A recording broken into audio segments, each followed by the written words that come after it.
अफगानिस्तान की राजधानी काबुल के पास मौजूद एक स्कूल आज मंगलवार को 3 धमाकों से दहल उठा।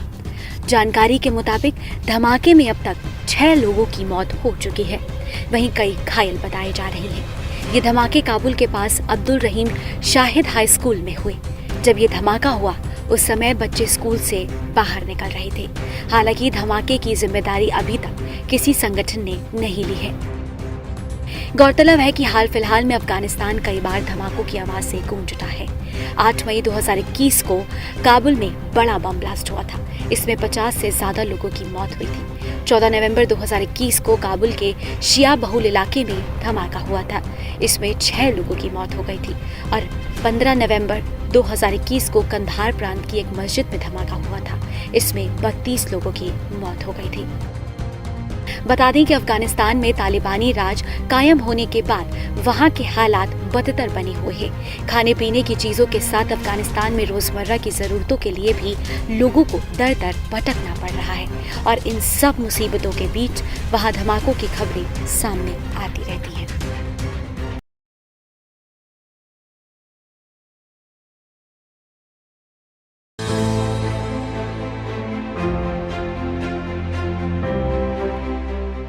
पांच राज्यों में से 4 राज्यों में शानदार प्रदर्शन के बाद अब बीजेपी की निगाहें इस साल के अंत में होने वाले गुजरात के विधानसभा चुनाव पर हैं। इसी को लेकर पार्टी के आला नेता हाल फिलहाल में गुजरात का लगातार दौरा कर रहे हैं। वहीं गुजरात के गढ़ को और मजबूत करने का जिम्मा खुद प्रधानमंत्री नरेंद्र मोदी ने अपने हाथों में ले लिया है। तभी तो वो बीते 1 महीने में दूसरी बार गुजरात के दौरे पर है। मिशन गुजरात के लिए पीएम मोदी सोमवार से 3 दिन के गुजरात दौरे पर हैं। उनके दौरे के दूसरे दिन यानी मंगलवार को बनासकांठा के बनास डेयरी संकुल में हाईटेक डेयरी परिसर का उद्घाटन किया।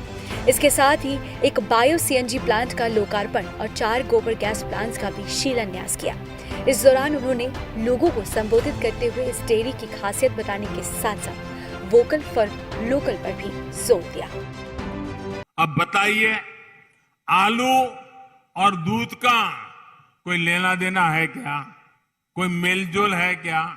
लेकिन बनास डेयरी ने ये रिश्ता भी जोड़ दिया। दूध, छाछ, दही, पनीर, आइसक्रीम के साथ ही aloo tikki, aloo wedge, French fries, hash brown, burger patties जैसे उत्पादों को भी बनास डेयरी ने किसानों का सामर्थ्य बना दिया है। ये भारत के लोकल को ग्लोबल बनाने की दिशा में भी एक अच्छा कदम है। आपको बता दें कि बनासकांठा में नए डेयरी परिसर को 600 करोड़ रुपए से ज्यादा की लागत से बनाया गया है। नए डेयरी परिसर में रोज करीब 30 लाख लीटर दूध की प्रोसेसिंग होगी।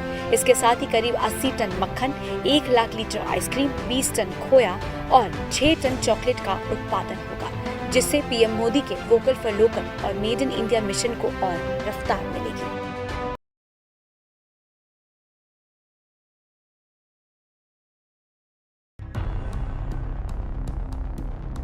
रूस यूक्रेन की जंग को 55 दिन बीत चुके हैं। सुलह तो हुई नहीं, लेकिन संग्राम अब महासंग्राम में बदल चुका है। रूसी सेना आए दिन जहां और भी ज्यादा हमलावर होती जा रही है, तो वहीं यूक्रेन की सेना भी डटकर मुकाबला कर रही है। लेकिन आज एक बार फिर पूरे यूक्रेन में एयर रेड अलर्ट जारी कर दिया गया है। यूक्रेन पर रूसी सेना ने हमले और तेज कर दिए हैं। लवीव में रूसी फौज ने मिसाइल दागी है, जिससे कई लोगों की मौत की खबर सामने आई है। इन हमलों से पूरा शहर शोलों की तरह धधक रहा है। रूस और यूक्रेन की सेना में ये वार पलटवार चल ही रहे थे कि इस बीच एक हैरान कर देने वाली खबर सामने आ रही है कि रूस यूक्रेन पर परमाणु अटैक कर सकता है। ये दावा किसी और ने नहीं बल्कि यूक्रेन के राष्ट्रपति जेलेंस्की ने खुद किया है। जेलेंस्की ने दुनिया को आगाह करते हुए कहा कि यूक्रेन बॉर्डर के पास रूस के 4 न्यूक्लियर बॉम्बर उड़ते देखे गए हैं। दुनिया बेहद खराब हालात और एंटी रेडिएशन दवा के लिए तैयार है। जेलेंस्की ने अपनी बात पर जोर देते हुए कहा कि इस हमले से सिर्फ मुझे ही नहीं बल्कि पूरी दुनिया को परेशान होना चाहिए। हमें रूस के परमाणु हथियारों का इस्तेमाल करने का इंतजार नहीं करना चाहिए। हमें इस संकट के लिए पहले से तैयारी करनी होगी। वो किसी भी हथियार का इस्तेमाल कर सकते हैं। गौरतलब है कि रूस पहले भी कई बार परमाणु हमले की धमकी दे चुका है, लेकिन आज पहली बार यूक्रेन के राष्ट्रपति ने ये माना है कि रूस कभी भी यूक्रेन पर परमाणु हमला कर सकता है। ये यूक्रेन के साथ साथ पूरी दुनिया को परेशान करने वाली खबर है, जिसके लिए सभी को तैयार रहने की जरूरत है।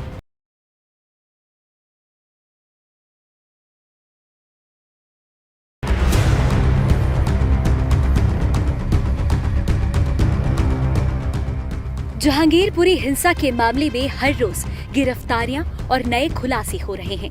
पुलिस हर एंगल से मामले की जांच कर रही है। इस बीच हिंसा से एक दिन पहले का वीडियो सामने आया है। आईएनएस के हाथ हिंसा के पहले से तैयारी का सनसनीखेज वीडियो लगा है, जिसमें साफ तौर पर देखा जा सकता है कि एक रात पहले साजिश रची जा रही है। हाथ में लाठी डंडे जमा करते कथित तौर पर कुछ लोग हिंसा की प्लानिंग करते देखे जा रहे हैं। फुटेज में जहांगीरपुरी में हनुमान जयंती जुलूस के दौरान 16 अप्रैल को हुए दंगे के कथित आरोपियों को देखा जा सकता है।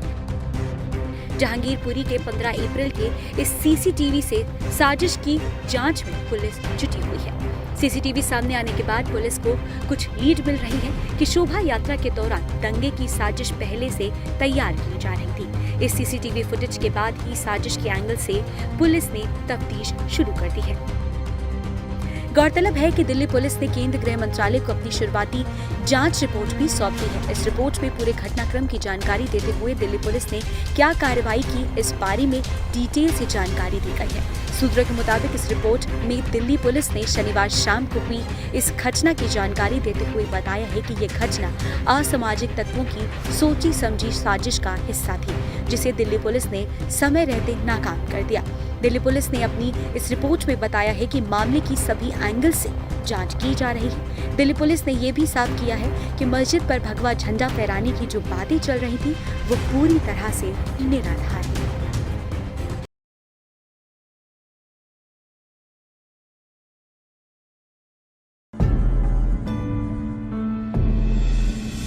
राजधानी दिल्ली में अब एक बार फिर से एक ही नगर निगम होगा। राष्ट्रपति रामनाथ कोविंद ने दिल्ली नगर निगम संशोधन अधिनियम 2022 बिल को मंजूरी दे दी है, जिससे अब दिल्ली में 3 की जगह सिर्फ एक ही मेयर होगा। अधिसूचना के मुताबिक अब दिल्ली नगर निगम के कामों को लागू करने के लिए सरकार एक विशेष अधिकारी को नियुक्त करेगी।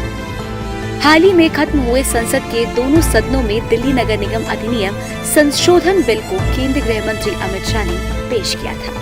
आम आदमी पार्टी ने बीजेपी पर एमसीडी चुनावों में हार के डर से ये बिल लाने का आरोप लगाया था, तो वहीं बीजेपी ने भी आप पर जमकर पलटवार किए थे। अब इस बिल को मंजूरी मिलने के बाद तीनों निगमों को एक करने का कानून लागू हो चुका है।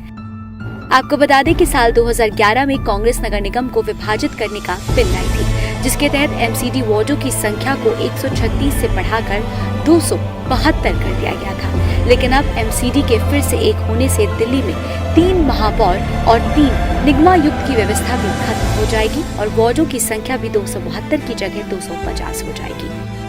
गौरतलब है कि कई एक्सपर्ट्स भी इस कानून की सराहना कर चुके हैं। एक्सपर्ट्स की माने तो तीनों नगर निगमों के एक होने के बाद अब अधिकारियों में टकराव के हालात नहीं होंगे।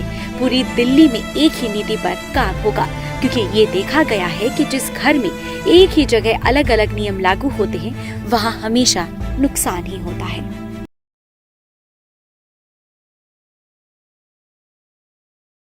राजधानी दिल्ली में वन विभाग का दूसरा बटरफ्लाई पार्क बनकर तैयार हुआ है। अब बच्चे किताबों से हटकर इन पार्कों में जाकर तितलियों के बारे में बेहतर तरीके से जान सकेंगे। पहला पार्क तुगलकाबाद में मौजूद है, जहां 80 से अधिक तितलियों की प्रजातियां पाई जाती हैं। तो हाल ही में दूसरा पार्क सिंघू बॉर्डर स्थित बनकर तैयार हुआ है, जहां फिलहाल 10 प्रजातियां मौजूद हैं। वन विभाग के अधिकारियों की माने तो सितंबर और अक्टूबर महीने में तितलियों का मौसम ज़्यादा रहता है और ऐसे में ज़्यादा प्रजातियां लोगों को देखने को मिलती हैं। इन पार्कों में आम जनता सुबह 9 बजे से लेकर शाम 5 बजे तक आ सकती है और इनमें निःशुल्क एंट्री है। कोशिश यही है कि बच्चों को किताबों में जो जानकारियाँ तितलियों के बारे में नहीं हैं और उनकी प्रजातियों के बारे में नहीं हैं, उन प्रजातियों के बारे में बताया जाए और सामने दिखाया जाए।